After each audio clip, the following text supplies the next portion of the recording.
No one speaks like that on the outside, almost like a robot in there. Yeah. I had like quite a few messages, but I'm kind of just happy being in my single era. I'm kind of chatting to someone, you know, I have an album of screenshots of like really bad ones, just, you know, to have. I saw his profile picture and it was of two guys and he said something like, look at your tree trunk legs. Let's play the game of what do you look like? Yeah. Let's play this game. Hi guys, welcome back to Dream On Podcast with me, your host, Lottie Moss. And this week I have Liv Hawkins fresh out the villa from Love Island. Fresh from the villa. Hello, gorgeous. Thank you so much for coming on. Thank you for having me. You still have the glow, which I'm so jealous about. I think it's going to fade, but I'm milking it for as long as I look possibly at me, can. my leg compared to yours. That is fine. so tragic. We can get a little bit of summer. If you guys are listening and you can't see, go on YouTube and watch this because the actual colour difference between us right now is so insane and so depressing for me. I'm like, I need to go home and fake tan immediately. Stop it. So how was it? First of all, how was the experience? Insane. Yeah. I feel like it was so nostalgic, and it was the same villa for me. So going back to South Africa, was it? yeah, I was. Oh the my only God! person. Wait, which series were you on then? So Series 9. Series 9, okay. Yeah, so 2 years exactly since I was in the villa, and I walked in, and no one else had been there before. So I was like, welcome to my home, everyone. Let me show you around. You're like, I know where everything is. I know. And they're all like, it's huge. Is it so it's bigger than the normal one? Yeah, way bigger than the summer one. I guess because they have more people on the they have more people in the All Stars one, don't they? Yeah, I think, but then the normal season, it's the same amount of people. Is it? Yeah. It felt like so many people this year. So many. Didn't it? It was like in, out, Yeah. like cutthroat. Yeah. Did you enjoy it or? I did really enjoy it. I've had people from Love Island on the show before, like Yeah. Millie Core, Chloe Yeah. Burrows and people. And it's interesting because I think obviously everyone handles that kind of thing differently. And my friend Tina Steins is just on the show. I love Tina. Love Tina. And it's interesting because when I speak to people about it, I'm so intrigued by it because I've done obviously reality TV, but it's for me, I honestly couldn't do that. I really couldn't. Really? I think it would like destroy me, like soul destroy me. Yeah. I think it's so interesting because it's like you have to pick people based on like looks at first and then it's like personalities. But obviously, you know, you might go in with a group and they're all kind of different to you. And so like, how did you find it? Yeah, no, you're so right. It's like an ego thing. Because the first time I went on, we had to walk in and the boys had to step forward. And I was like, so they had to pick you? Yeah, and I was like, oh my gosh, if no one steps picks me, forward, I am walking out. It's like of that when you're at villa door. school and no one picks you on the team. PE. Yeah, for PE. Oh no, I would literally, so 2 of the boys stepped forward, luckily. But then I had the pick of anyone. So I actually picked someone that didn't even step forward for me because I was being bold, looking back. But yeah, this time round, it was different. I think because everyone's more aware of the cameras, it's a bit more like... I think so too. I think Love Island has become everyone's so aware of it, like what they're going to get from it. Yeah. And not a bad thing. Obviously, I understand, like, you know, got to pay rent. Yeah, but pay your bills. Got to get that check, you know? But I think it used to be so good, Love Island, when no one gave a fuck. Yeah. You know, like the first series, when you watch it back, they didn't give a fuck. They just did whatever the fuck they wanted. They said whatever they wanted. Like, it was just more funny to watch because it was like watching just like, it was like Big Brother or something, you know? Now it feels very like people say things in all like, they don't want to say things because they don't want to like, you know, compromise a brand deal or something. You know what I mean? You can tell there's people that have opinions in there. I can tell this series that people wanted to say things and they didn't want to like, but they didn't want to. Do you know what I mean? Well, I think that's why with me, I kind of do get the brunt of a lot of things. But honestly, we're like, I know you probably don't want to speak about it too much. I saw your podcast, you got very upset. I don't want to upset you. But one thing I do have to say about it is it's so sad that people will on the internet, and like this is like a reminder for people who are listening or watching, people are human beings that you watch on these TV series and they're not... And just because you see one clip of something that happens in one moment with a situation, you can't base someone's whole character from something that they've said once. Do you know what I mean? And you also, they don't know the backstory behind it. We don't see everything. But this is the thing I think, like, on it, it's like, it is a TV show at the end of the day. Like, it is made for entertainment. I think people have to remember that. Like, a lot of the situations that people are putting on the show is not how they would react in real life. Yeah. The thing is, the way people adapt in Love Island and like speak, no one speaks like that on the outside. You just become programmed. You're almost like a robot in there. Yeah. Like the way you speak to each other and even things. Doing the like, sorry to interrupt, but no, even doing those, what they called the I've forgotten what it's called. Huts. When you get the beach huts. Yeah. So it's called something different when I did it. But when you go in and you sit in the room and you talk to the camera, that becomes so robotic at the end of it. They're like, so how did that make you feel? And you're like, so seeing so-and-so do that made me feel like this. You feel like you're just in like a robotic state. Yeah. And sometimes you literally have nothing to say. So they are almost putting words in your mouth. Yeah, exactly. Yeah. But it's intense. I don't think I could ever do it again, but You think that was the last? done my dues. Yeah, my last hurrah, paid my rent, you know. Hopefully they don't invoice me. How was it different to the time you went in before? I just think, people being more aware of the cameras, obviously everyone knowing each other, people having situations before, people knowing who's coming in, like because this is the thing. Love Islanders are all talking to each other. Like loads of they all know each other, and there's such a community within it that I didn't really realize that they all have sort of this like thing where they're like, oh, you were in Love Island, so you're like part of it. Yeah, because I've hung out with a few people before where I'm like, or at events and stuff, and I feel quite like I've been like sidelined because I'm not actually like, you haven't been on the show, so you're not like really. Part you of the feel crew. Yeah. That's so funny. Oh, come with me. I'm never like that. When you go into a show, like you have to have like, what do I want to get out of this? Yeah. You can't think about other people. You have to be like, right, what am I going to get out of this? And guaranteed, like that's why like 99% of the relationships don't work out. Is because like you should be going in for yourself. You shouldn't be 100%. going in for anyone else. No. Like, and it is hard on a love show where you actually are kind of meant to be going on to meet other people. But I think we can all see through that now that it's not really a love show. It's more like a let me get my bag show. I think it's very strategic, but I think it's kind of had its day now. I think it's kind of coming to I think an the All end. Stars was good, but I didn't watch it for a while. No. After when it was just normal people going in. Would you have watched it if like me and Tina hadn't been in it? Or do you normally watch it? Do you know what? Like, honestly, probably not. It's nice when you know someone's going in. I watched clips and stuff like that. And then when I saw like you guys, I was like, okay, no, I know people there. Because it just makes it funnier to watch, doesn't it? Exactly. Because you can like speak to them afterwards. Like, I sat down with Tina after, I was like, girl, tell me everything. We sat with like a glass of wine and I was like, tell me everything. Yeah, when you were on FaceTime with us. And I was like, there's so much we need to talk about. I don't know if I'm allowed to say it. Was she allowed to? Yeah. Yeah, I FaceTimed her when she'd just come out of the villa and she was telling me everything. Yeah. Did you feel like there was a fair like opportunity for you to find someone in there, or did you not really fancy anyone?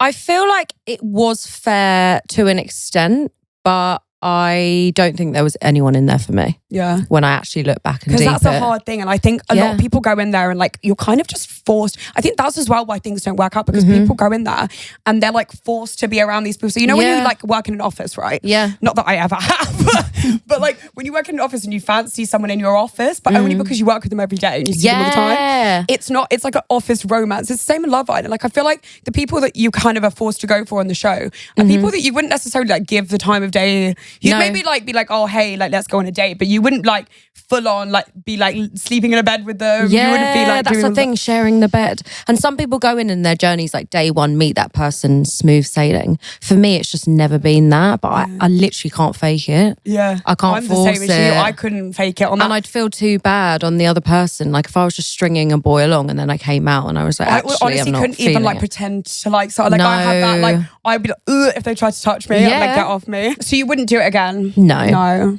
How has been dating like for you since you've come out the video? Have you had any interests or anything? Because I feel like being on a show like that, and you looked hot. Do you know what I mean? Like you rocking body, you're gorgeous. Like I feel like there would be guys watching that would like DM you after. Do you know what? I have had like quite a few messages, but I'm kind of just happy being in my single era at the moment. I'm kind of chatting to someone, you know. See how it goes, but I'm not forcing anything. Like I'm very much just wanting to focus on myself, my happiness, my career, and just if it comes, it comes. Yeah. Did you need a bit of a decompress after that? I needed a decompress. I needed a moment to myself, and I just needed like a bit of self-love. Yeah. And then once I'm like loving myself, then someone can come in and love me. Yeah. Did that really affect you? What happened when you came back? Yeah, like fully. The comments and stuff like that. Yeah, it still does. Really? Like Do you still get stuff? Like I can read. I got a message this morning. I can read you some off my phone. Like, oh my god, I literally have. It sounds so sad, but I have an album of.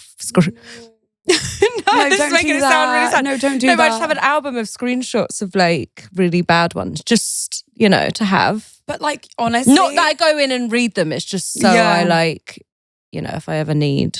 a humbling experience. No, do you know what? And it's so crazy because I think until you've had people like hate on you to that level, like you can't really understand it. But it is, I don't read any hate comments, and like I don't really get that many on like TikTok or Instagram. It's more like Daily Mail, but I don't read the Daily Mail comments because like I just think these people are like losers. Like even Tina got a lot of hate when she left, and I said to her, babe, like I said to her, I need to tell you something. Like these people don't know you. Yeah, they watch a TV show. By the way, these people are sat at home with their hand in a bag of fucking Doritos. Yeah, like go, I mean, if I were you, I wouldn't do that. Well, you're not on the show, okay? You're not on there. You're sat at home. Yeah, these people are actually living it because they've like worked to get on this show. Do you know what I mean? They look amazing. You couldn't even compare. Like you're not in there with them. You don't see these situations. You're not a part of these situations.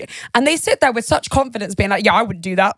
But they'd never say it to your face. But yeah, this is the thing. And they say these horrible things about people, and I'm like, but you don't even know them. No, me and Tina, we had a moment because so obviously we watched the episode and then we got our phones back, and then in the morning no one else was awake, and I just slept for like 1 hour. I opened my door and I went in the kitchen, but you know, like the first interaction you have with someone, you know you're just going to break down. Yeah. And Tina like walked in the kitchen and she just looked at me and we both just like embraced and we were like crying together. And obviously I was showing her messages I'd got, and then she was showing me, and I was shocked from her messages. I was like, you did nothing. Like, I will take the brunt. I said something probably shouldn't have said, and you know, I will take the brunt of it, but you didn't do anything to condone the messages. No, I saw a couple as well. She put them on like her close friends, and I was like, someone was like, go die, and like I'm like, what? Well, mine were like but that. How can you actually as an outside person care that much like about a television show to die? Truly, I beg, get a life, go out and touch grass. Like, I know, it's scary. Like I don't think I've ever cared that much about anything ever in my life, like not even my job. That these people care about bringing down other people that they watch on a TV show. Yeah. It's scary. Yeah, Love Island's become like a cult. But that's what you have to think is like, I sometimes like to, if I get like a bad comment, like I got one on Twitter once. Yeah, give me some advice. Yeah, so this is a good one. I like to go on their profile, find out who they are, and then like look at pictures of them. Yeah. And normally it gives you a good giggle because it's like, oh, okay, you look like that. And you're trying to come for me. But normally they don't have pictures. They don't normally have pictures. Do you know what I did recently? I don't know if you saw my story, but I did out someone. Did you? Yeah. I love it. Only because it was such a vile message, and I just thought, do you know what? You've got your profile. You've got something in the bio like, oh, self-love, always be happy. Yeah. And I just thought, do you know what? You've really just hit me at a bum moment, and I'm going to out the straw that broke the camel's back. And it did get quite a lot. And what did she say, or he? I think she was a bit raging, obviously. But, you know, I didn't do it. I don't know, maybe I shouldn't have tagged her, but I just thought, do you know what? If you're bold enough to send me a death threat and bring my family into it, then I'm going to call you out. Yeah. And so what did she say? Was it just like, was it too vile to even say? I think it was like, I hope you die a slow, painful death. Something along those lines, you know, just something mild like that. But I was obviously going through it at that moment. So I just thought. Honestly, absolutely. I had a guy once, I think I've told this story before, but he commented on something on my Twitter when it was Twitter. I don't use it anymore because it's X and it's owned by Elon Musk. So we've boycotted that one. Also, it's so toxic. And it's horrible. But I used to use it, and I remember this guy had come for me and he had a profile picture. I thought, this is my time. Yeah. I've been waiting for this moment for such a long time. I was like, yeah, and she did. So I saw his profile picture, and it was of two guys, and he'd said something like, oh, you're like too fat to be a model, like look at your tree trunk legs or some shit like that. And I was like, right, okay. And I was like, let's play the game of what do you look like? Yeah. Let's play this game.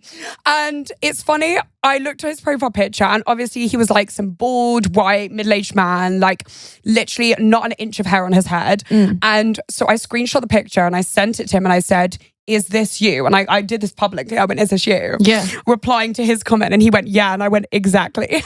And then you just mic drop. Because what else do I need to say? And he actually came back and he was like, haha, good one. Like you actually got me there. And I was like, no, I did. I ate you up. And I didn't even have to say anything else, because like, look at what I look like. Not saying I'm, you know, the most good looking in the world, but I'm like, I'm a good looking girl and I'm confident. I know it. Yeah. This is why those comments don't hurt me, because I'm like, I'm not. You know, they're like, you're ugly. I'm like, but I'm not. And you're gorgeous and you're thriving, and people hate to bring people down. And I looked at him and I thought, you probably still live in your parents' basement. Like, I'm not bothered by your opinion. Though, if I do respond, because sometimes I'll think, oh, I'll just respond. They do send me like a massive paragraph, like apologising. Like, I never thought you were going to see this. I'm so sorry. I actually love you. It's a bit late at that point, it's is it not? A little bit late.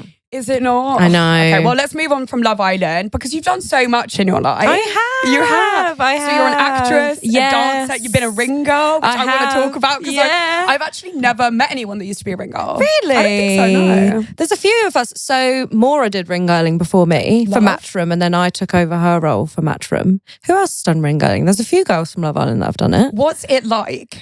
It is intense, but so fun. Like, the way I got into it was so random. I literally got a message off Sarah, my agent at the time. And she was like, do you fancy doing ring girling? Just on Instagram. And I was like, never done it, but why not? Let's give it a go. At the time I was doing acting, but it was like here and there. Needed a bit of a side job. So she was like, well, there's actually a boxing match going on in Germany, but we want you to fly out. This was they fly you out and everything. This was my first time I did it. So I was like, okay, flying out to Germany, sick. Gonna be ring girling, didn't really know what it entailed. So I was kind of thrown at the deep end, and then I did it for like 5-6 years. That's crazy. Yeah. So do you get paid a lot? Is it? No. Bare minimum. Really? Like so bare minimum. It was like £100 a show. Is it not so nerve-wracking like going up and like doing it? Yeah, but the money for me like wasn't even a thing. I just loved the feeling of like everyone looking at you and you're like, yeah, no, not even. Yeah, no, like I love that. I think that's like the most like empowering thing. They look so. Whenever I see ring girls, they always look like they just like own it. It's like almost like a catwalk. Yeah. For them, but they get their moment and everyone's like, yeah, because they're like obviously fit as fuck. Yeah. And like I always look at ring girls like there was one fight. I think it was like the Jake Paul fight who got really famous. Yeah. And she was like this gorgeous girl, and she got really big from it. And I was like, the American one. The American guy. So I did the KSI, his first one with Logan Paul. Did you? In Manchester. That's the biggest one I'd ever done. Yeah. Oh my God. Yeah, it was. Did any of the boxers ever try and like flirt with you guys? People always ask me this, but I can't. I feel like a few of them have messaged me in the past, but I'd never really entertain it. Really? Because for me, it's like a job.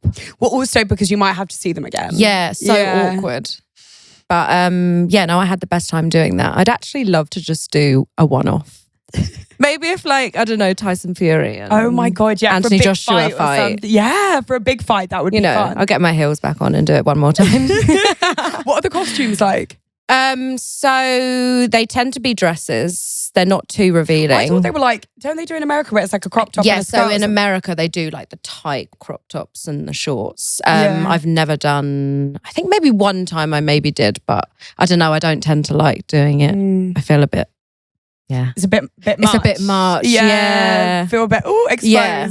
I think I did like baggy shorts and a crop top once. That was quite cool. Do you ever get any like really creepy men around that like come up to you after? Yeah. But you have like security around and stuff that like take you to the toilets. And I stuff. love it's really it. nice. Yeah, they really look after you. But I feel like the more drunk people get, the more confident they'd get. Yeah. So the whistling would increase. But you kind of sounds really bad. It's part of it though, isn't part it? and parcel. You you need the whistles. It sounds bad. You but don't like, want to be, but also you don't want to be going up there and everyone's dead silent. if you go in and everyone is dead silent, you're I'm I'm ugly. Yeah, I'm in the so wrong everyone hates career. me. Yeah. You all hate me. So how do you find acting? Where's that going? What happened with that? Yeah, so I kind of like once I did Love Island, I haven't done any acting since. I kind of just fell out of it. When did you first get into it? So I started doing musical theatre as a child. I grew up dancing with my sister, like literally from the age of 3. I was mainly a singer my whole life. Went to dance college in Sidcup, a place called Bird College.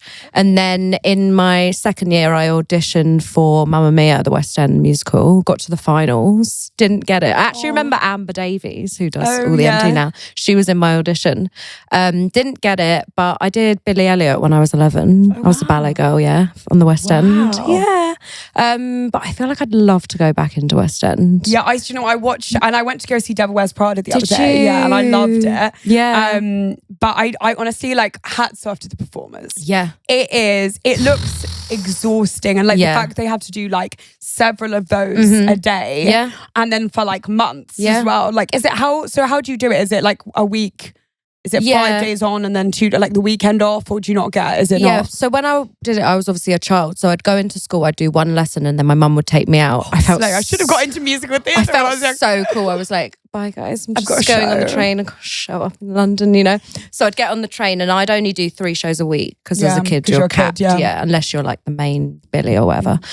So I would do 2 evenings and then 1 matinee every week. But obviously, if you're an adult and you're cast, you're doing it every single night, and then you're doing matinees on Thursdays and Saturdays. So that is a full-time, and also because it's evenings, I feel like it's very unsociable. So if you're committed to the MT, that's the thing. You can see these people like this, they live, sleep, eat, breathe it. Do you know what I mean? Like, and they're not in it for the money. Like the money's not great. It's like the passion you have. And that has always been my passion, is performing and dancing. And when I was singing to everyone. People go back to it though, don't they? Like actors. A lot of actors do like start with it. Go to musical theatre or go to like those like the Brit school and stuff like that. They'll go there and then they, come back to it after they've done acting, which I think is quite sweet. But when I was in the villa, we had an off day and I was singing to everyone, and I don't really post my singing. I don't think people even know that I can sing. And I remember, can you sing for us now? Oh, we put me on the spot.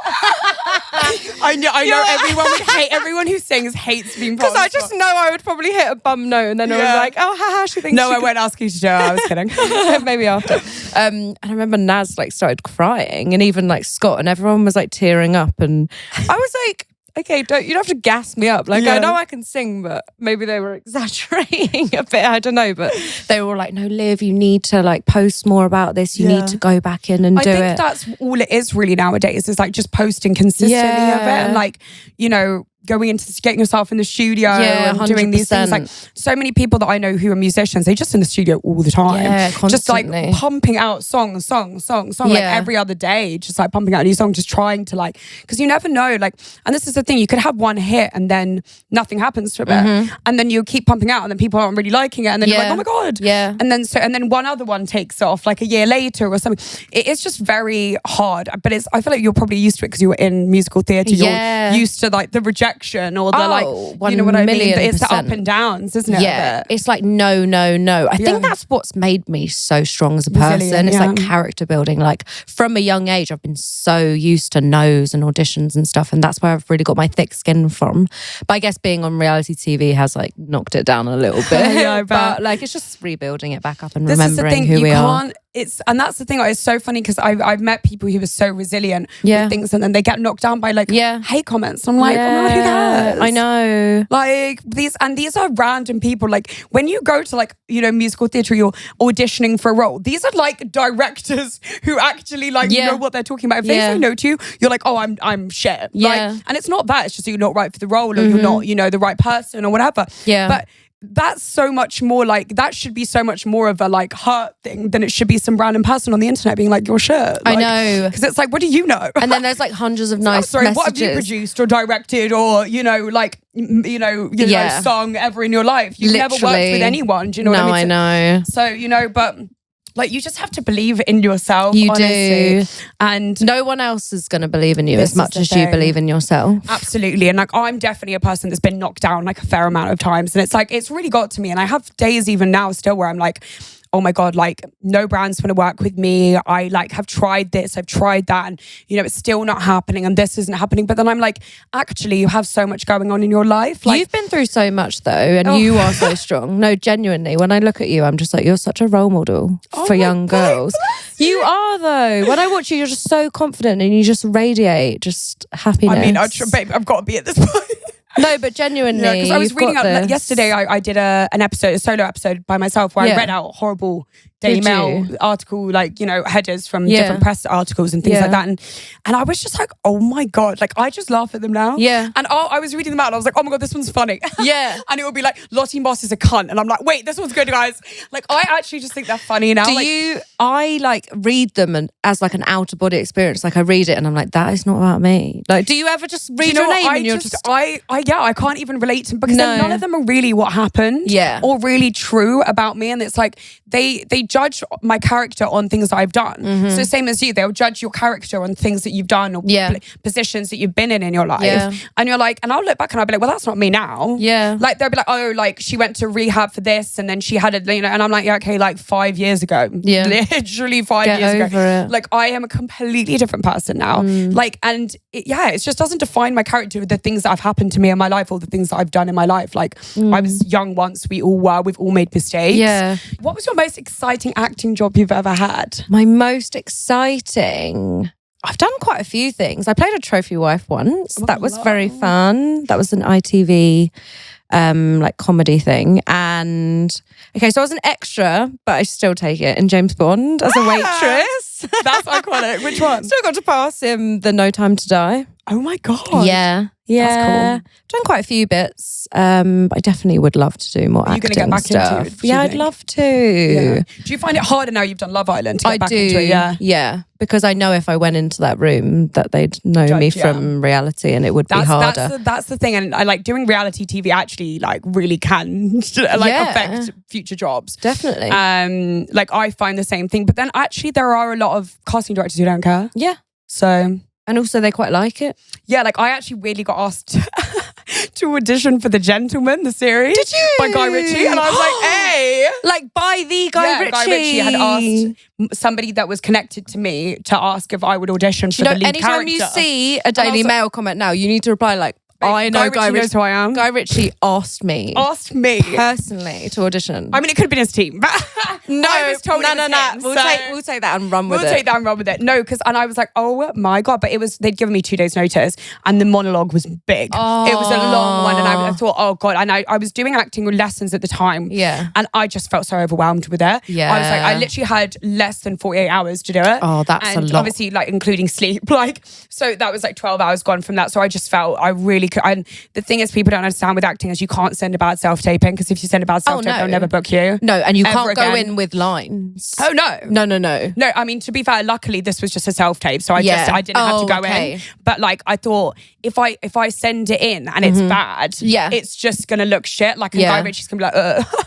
Well, you never know. And this is because the thing is, if you like politely decline it and say, oh, the person has too much going on, then they will come for you again. They'll put you in there like, oh, she wasn't maybe available for this, but maybe next time we'll hit her up. Play hard to get with Guy, make him want you more. Yeah, it's actually funny because I have a friend who does my hair, and he's very good friend with his son. Really? Who's lovely. Rocco is such a sweet guy. And I'm like, I literally was like, the last time I saw him, I was like, going to be like, your dad asked me to be. No, I see this for you. It's going to happen when it's right timing. But like, how do you know with acting? Because acting is so scary and so hard. It is, but there's always a role out there. Yeah. And if, acting is scary, but I feel like... Do you think it's something anyone can do, or do you think it's like... For anyone who's a budding actor Do you know what I do always... for anyone that's a budding actor, I do think... It's hit and miss. There is no wrong, but then obviously there's people that are better at it than other people. Yeah. But I think when it comes to some people do have a natural born talent though, I can't lie. With singing, born talent, I don't think there's only so much you can teach. Yeah. With acting, and dancing, I feel like you can learn. But yeah, with acting, I guess there is no wrong. Like just go in and just take over that character. Yeah. And just I feel like you that kind role. of have to relate to the character in a way though. Yeah, it's better when you do relate to them. I dated an actor before, and he would pretty much take roles that he just like felt like, oh, I'm like feel like I'm kind of like this person. Yeah. Like not exactly, but like just I feel like I can relate to this person. Yeah. Because like there's been like the one with The Gentleman, when I saw the like audition, the monologue and stuff, and I got the script, and I was like, I just don't feel like this. It wasn't me at that moment in my life either. Yeah. The role was really confident, and I was like, I just didn't feel like that at the time. And it's really sad because like now I honestly think I could boss it. But I feel like you would have embraced it, and that probably would have helped you. Maybe. Because you would have just switched into that character. I mean, what could have been? Do you know what I mean? What could have been? Oh no, we've all missed out. Yeah. It must be so good being talented, like always. Can you dance? Yeah. Because you can sing and you can act and do everything else, but you can dance as well. Yeah. Fuck. Yeah, God really has his favourites. Do you know what I mean? Don't worry, you are up there. I can't sing. But I can't model. Are you joking? Babe, my 5'3" stand in front of a camera. No. That's nothing. No. Babes. Do you know what I mean? So what would you say is your strongest point? My strongest would be singing. Singing. So singing, dancing, acting. Okay. Acting is actually what kind of dancing can you do? Is it like I grew up doing like ballet, tap, jazz, all of that. I went to the ballet recently and I was like, oh my God, I wish I'd like pursued this, because I did it when I was a baby, like when I was a kid. Yeah. And I was like, oh my God, it's amazing to watch. Yeah. And I'm not a person that likes to sit in like musicals. I'm not a big play person. Like I'm not really big on like, I find it a little bit boring sometimes. But I watched the ballet and I was like, I honestly, I was literally eyes pinned on these dances for the whole thing because it's incredible. Yeah, ballerinas, they go through a lot. Oh, yeah. I used to do, pas de deux. I used to do the point work, all of it. Can you partner go on work. What's it called? Yeah, on my tippy toes. Oh my God. Do you have your feet? I mean, your feet are nice. I mean, my feet, I can't really point them in these heels. But yeah. Because the ballet dancers have the worst feet. Oh gosh, yeah. But I mean, when you see what they put through, you're like, it makes sense. You wouldn't have good feet. Yeah, my feet have been through the ringers over the years. I mean, they look like they've recovered quite nicely though. Thank you. When did you quit ballet? So I have not done a ballet class in probably like 8 years. Wow. Yeah, long time. Do you ever go back to like doing, because they do a lot of like bar and stuff now, which is kind of similar. No, I'd love to do like a bar, like Pilates class maybe. Yeah. But ballet was my top, genre. Yeah. Genre. I mean, because you have to be small as well for it. I remember when I was younger and they were like, there was girls that they'd be like, you're never going to make it professionally. Because they're cutthroat as well. Even from a young age, they're like, don't bother. yeah. When I was younger, your weight would get brought up and, just like little comments. Like I wasn't tiny. I was like a little bit chubby when I was younger. So dancing for me, I don't know, when you're constantly looking at yourself in the mirror, I think from such a young age, you already grow up with that. Yeah, because it's one of those things like, especially for ballet, it's never really going to change. No. Like the weight thing and the like all the girls in it are like skinny, you know what I mean? But I get it. Like, but obviously, like with the amount of like cardio they're doing all the time, you would lose a lot of weight. Mm-hmm. But then I've seen like a lot of dance classes now. They do include like a lot more like, different sizes and stuff like that. The diversity now is amazing. And you watch, artists on the stage and you have the background dancers and everyone's from different backgrounds and it's like so amazing to watch. But back in the day, there was none of that. No, absolutely not. It was really bad. So you don't talk about you don't talk or share much about your family or private life online. No. Is that how you cope with being in the public eye, would you say? Yeah, I always think this. It was my decision to go on television, not my family's. So I kind of like to keep that separate. And like, that's what keeps me happy in life, like my friends and my family. And I do post little bits here and there, like my niece and nephew and when we're at family events. But yeah, I just like to keep that part of my life private. That's good though, I think. And I think like that will save you from a lot of angst and stuff. I think so. Like I see some people's parents that like commenting back on people and I think just leave it. Yeah. If that was my mum and dad, I'd be like, don't do it. No, like, I'd there's be no point. So embarrassed. But I know my mum would never do anything like that, or my dad. Like but it comes out of a place of like love. But I think our parents don't understand because they haven't grown up with social media that like saying nothing, people just forget. Like if you keep going back and back and back on these people, then it will just go, oh, well, she said this. And then she said this again. And then something else has come out. And then it's on, TMZ or it's on like something. And then it just the fire never dies. You know my mum is amazing. And she always says to me, silence is key, Olivia.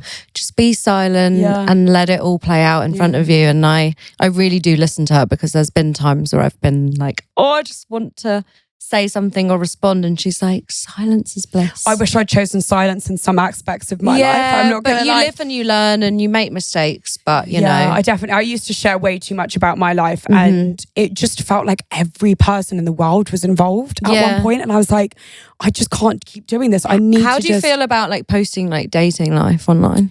Okay, so like I think I've now learned that I think it's not the best because my last relationship, he's quite a well-known DJ. Oh, I remember you telling me about him. He has now like it's now become a thing of like people knew we were together. Yeah, they'd see me at his shows, so they knew, and like that was bound to happen, and it was a bit of a crossover for like a lot of people because obviously I'm not in like the house music or like techno world at all. So it kind of was a fun crossover. I think for a lot of like girls that like liked me, but also really liked his music. Yeah. But then when the breakup happened, I spoke on it and stuff. And not that I don't wish, I actually still stand by the fact that I spoke about it on my podcast because this is where I should be sharing those things. Yeah. I want the people listening and my fans and stuff to feel like they kind of like are having a conversation with me. Yeah, 100%. And not to hide things, you know what I mean? Because then there was a moment where I was sat there and I was thinking, I'm just not sharing anything about myself. And I feel like this is a bit unfair. Yeah. That I'm exposing everyone else and interviewing them and then not saying anything about me. But it's scary to be vulnerable though sometimes. But dating life is quite an intense thing to share. I thought you were saying yours is quiet. I mean, mine's shit, but But I think going forward, I probably won't Yeah. share as much as I did because I posted like TikToks and all of this. Yeah, but when you're in that moment and you're just like obsessed with that person, you just want everyone to know about it and like shout it from the rooftops. I think I didn't realize like how many people like knew about it as well until I like saw it online and I was like, oh. And then when we broke up, somebody put a TikTok up being like, this drama between these two people is like watching The Real Housewives, and it got like 20,000 likes. And really? I was like, insane. Yeah. Oh my goodness. Yeah. So, and it's just it's a lot because, you know, there's just people don't really know like the truth. So. Yeah. And I feel like people with us would feel like entitled, like they should know who we're talking to and who we're dating. Like with Love Island, people you're so public online, so that when you get home and you go more private, people expect almost to have an insight into your life. Well, you've given us an insight so far, so how you don't get a private life now. Yeah. Oh, I get those comments all the time, like, what? You went on Love Island, but you're not gonna share who you're dating? I'm like, no, I'm not. Would you have like, if you'd met someone in there and come out, would you have like shared more of it, do you think? I probably would have shared more, but I wouldn't be like everyone else, you know, constantly. What's it they say? They say it about like Kylie Jenner and Timothée Chalamet. They say like private but not. What is it that they say? Do you know what it is? Private but not secret. Private. Yeah, it's something like that. Yeah, that where is it's like, what I keep want. It private, but not like no one knows that you're together. Yeah. Like if you're out and about, like people know. Exactly, and a little kiss here and there. Yeah. But then like don't tell everyone what's going on in your Yeah, you know and like I mean? when people ask you or like press ask you. But it is such a thing that so many celebrities and public figures have done. And you think you're not going to be that person, and then it comes down to it. And you're like, actually, the world needs to know. Yeah. I always joke that I'm like, once I'm like engaged, I'll just post like my ring. Yeah, it's not even him in it. Yeah. Just you at the wedding, just you in your dress. Sorry, babe, do you mind if I just get a solo shot for a sec? My life. And he was just there. And she looks amazing and he's there. So that's interesting. That is so true. Is there anything else that you've got going on in the works? Anything you're excited about? You want to promote? 100%. Nothing like confirmed, but I'm definitely getting into the presenting realm. Babe, that's my dream. Is it? Yeah, I really want to do presenting as well. I see that for you. Yeah. But within like sport, I will say. Oh my God, fun. Yeah. Well, that's cool because I mean, you kind of worked in sport with the ring stuff. So and like I'm a big fan of football and boxing, obviously. Who's your team? So my team is Arsenal. Really? Yeah, I went to the Arsenal Stadium once. Did you? I watched a game in a box. Did you watch men's or women's? Men's. Oh, good. Yeah, nice. Yeah. The women's is really good though. Yeah, the women's England team is amazing as well. Shout out to them. Smashing it. Yeah. Like smashing it more than the men, let's be honest. Yeah. As we do with everything. Oh, it's hard. We carry everything in our back, don't we? We do. Being a woman, honestly, the back pains we have to endure. So true. Right, we're going to do a little game now. Oh, so we're going to do a Love Island true or false. Yeah. Most islanders are fake. They're there for the money and the fame. Oh, I'm going to say false. Okay. Islanders have to let the producers know when they're going to have sex. False. The islanders don't actually cook the food during the date challenges. False. They do. Do they? Yeah. Huh. Yeah. Was the split or steal the money section faked? Ooh. False. I think it was real. Yeah. And I would have stolen. Yeah, I would have stolen too. I would have been like, psych, you thought I liked you. I'd be like, I still do love you, but to be fair, that would have been, honestly, nice. To get revenge on, like, it would have felt like I got revenge on every man ever if I'd done that. Yeah, I always was wishing someone would have just stolen it. Yeah, it would have been iconic. No one did they? No. There are actually other toilets that islanders can use and the bathroom is a set. False. Oh, no. Well, controversy. There is actually a portaloo in the garden. Is there? That they never show, yeah. That you can use? Yeah. Is it grim though? It's not the best. But true or false, are people hooking up inside the villa that we don't see? I guess true. Yeah, true. Yeah, not in our season, but from some other seasons, people kissed and stuff and it wasn't shown, yeah. Oh my God, that's insane. Yeah. True or false, you get limited to one drink each? False. 2, isn't it? Yeah, sometimes 2. Sometimes 4. Islanders don't know what time it is. True. Really? Yeah. Is that really, do you try and figure out? Yeah, by the sun. But we had Marcel. He's got diabetes, so he has a little thing. Yeah. Do you know what's funny is actually when I was on Bear Hunt, yeah, we made a sundial. Did you? We tried to figure out what time it was. Yeah. And it didn't work. Because at one point we actually did find out the time. Because we'd been in the somebody had been in the nurses bit, which was like the medical bit, and there was a computer there that had the time on it. Yeah, and I went back to sundial. We were like, nah, it's wrong. So wrong. Oh, so wrong. How fun is that game though? Yeah. Like when you're in there, you make the most of what you've got. Wait, what time do you think it is? You go crazy. And we used to literally get so passionate about it. We'd be like, nah, I reckon it's like 7. Yeah. Like, nah, I reckon it's like 8 because the sun came down like 2. Yeah. Why can I imagine you and Zoo like arguing? Yeah, no, I reckon me and Connor arguing, babes. That's all we did. Islanders are told what clothes to wear. False. Sometimes. But you're given clothes, aren't you? Well, eBay night, you have to wear eBay. Oh, yeah. And then some nights they would tell you to change, but we figured this out. So India and Ekin were both in a black dress and they asked them to change. And then I was like, oh, I guarantee it's because Maya's coming in a black dress. And then an hour later she came in. Yeah. That's because I was like, she does get dibs, let's be honest. Yeah, 100%. She's gorgeous. Oh, she's a stunning in person. So stunning. Yeah, she is. And she has such a beautiful personality. She's so friendly. I love her. She's so nice. Shout out to my Jammer. You're gorge. We love you. Oh, we love you. Come on the pod. Please, I'll watch. Right, now we're on to our section, which is called Bedtime Stories, which is a little segment I like to do. Ooh. Where basically people write in and they have issues and problems. Yeah. And then we try and solve it for them. Oh, great. Not that we're qualified in any realm, but well, we've spoken Oxford, babe. To be fair, we did go to Oxford University for one day. But together, still, we are qualified. That was insane, by the way. Quick side note, that we went to Oxford University and spoke at the debate. That was wild. And we were taken seriously. We were. They were very pleasantly surprised. Yeah. All right. So the first one is, how long is too long to wait until a guy asks me to be his girlfriend? I've been dating this boy for 7 months now, but we've never had that talk. I know we're exclusive as we said we didn't want to see other people or sleep with them, but he never refers to me as his girlfriend and he's never asked what's going on. Okay, 7 months. I wouldn't say it is a bit long, but me personally, I'm quite a slow, I hate that word, slow burner, but it takes me a while. I really need to get to know someone. Yeah.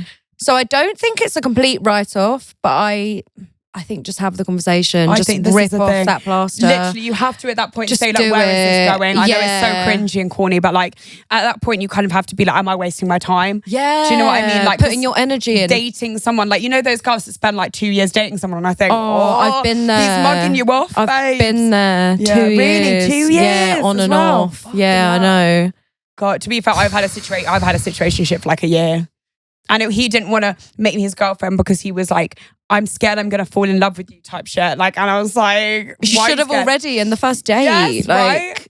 No, to be fair, you want him to know. I feel like it'll be fine. Because I think also if you don't let them know that that's what you want, then they think, oh, well, then this is fine then because she's never said anything. Yeah. So, yeah, I think also it's do you have that conversation straight away? Because you might not know what you want at the beginning. After 7 months, though, I think it's valid. Yeah, 7 months. Have the conversation. Yeah. If you're not on the same page, then decide where you want to go from there. Yeah. I worked with this guy. We fell for each other, but he was married at the time, so I told him I wasn't going there. He told me once they'd split up, we could be together, and I believed him. Fast forward to now, and he's divorced, but he only ever calls me for a shag. He keeps saying he knows he wants to be with me, but he can't do emotions right now as he just split with his wife. What should I do? Run to the high heavens. Run for the hills. That whole from the begining to the end is just messy. Yeah, messy. Yeah. Nothing good ever comes from a situation like that, I believe. And I think the whole guy being married and saying I'm going to leave you for my wife, which they never ever do. Gosh. Do you know what I mean? No. That's too sticky. It would be a different scenario if he'd left his wife for you and been like, I wouldn't 100% want to be with you, but he's not even. Also, the way they get you is the way they'll leave you. So period. I stand by that. Yeah. The other week, I was hooking up with a guy from Field. Things were going great. We had a really good lay and a super good chemistry. Not super duper good.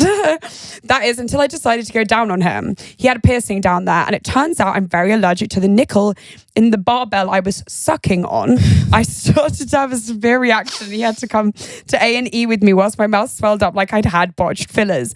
Still wants to see me again, so a win. Okay, well, that wasn't really a question, but like, love that for you. That is a win. That's for a her. win, Like babe. the fact that he came to A&E. Babe, he took her to. That's a bare minimum, and I'm just like, oh my god, like that is the when bare he takes minimum. you to A&E because of his dick piercing. But like, imagine having to explain that to the doctors. Well, like, is she in love though? Because if it's just for a lay. oh no, she said like she's just actually like vibing it. I Okay, think. fair Yeah. enough. So things can come from this Well, field. this is the thing. Yeah. You never know where Shag could go. You never know. That kind of rhymed. All right, and our last one of the day is the guy I'm seeing at the moment is completely stunning, really lovely and great in bed, but he's only 5'6". Am I a bad person if I'm worried about introducing him to my friends because of how much shorter he is than me? I'm 5'10" for reference. Rocket Girl. Rocket Girl, short king. Zendaya and Tom Holland. Literally, short king. Short King. Spring. Short King. They treat you like Short King Spring. queens. Short King Spring. Where did you get that one from? That's the new one. Is it spring? Yeah. No, It is. Short King Yeah, Spring. Short King I Spring. feel like We love deep it. it. We love it. No, this is the thing. And if he's good on all other aspects, babe, yeah, keep him. you're never gonna find good in all areas. No, Like, you're it's honestly impossible. not. You gotta deal. You gotta. What is it? Deal with the cards you've been dealt. I feel like honestly, the taller they get, the worse they treat you. So just hold on to this absolutely, 5'6". Yeah. All right, Liv. Thank you so much for coming on. I've had so much fun with Me you. too. And make sure to stay tuned and follow Liv on Instagram and everything Yes. else. You can keep up with what she's doing. And thank you guys subscribe for to the watching. pod. And make sure you Yes. watch. Thank you for plugging me. I will be tuning in every episode. Thanks, guys, for watching and listening. And don't forget to follow and like and subscribe and leave that 5-star review. Thank you.